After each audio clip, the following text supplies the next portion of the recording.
মাধ্যমে প্রশিক্ষণ ও সচেতনতা বৃদ্ধির কর্মসূচি আয়োজন করা।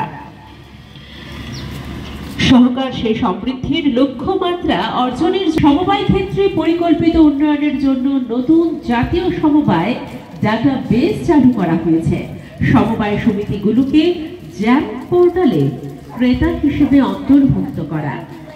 এনসিডিসির দ্বারা সমবায় সমিতিগুলির জন্য নতুন প্রকল্প চালু করা।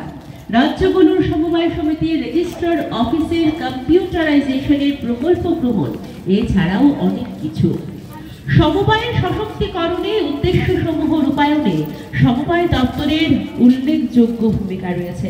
ত্রিপুরা রাজ্যের সমবায় দপ্তরের প্রধান লক্ষ্য হল গ্রামের মানুষের আর্থিক, সামাজিক ও সাংস্কৃতিক উন্নয়ন করা, পাশাপাশি গ্রামীণ শিল্পকে বিকশিত করে স্বরোজগারের পথ সুগম করা এবং কর্মসংস্থানের সুযোগ সৃষ্টি করা।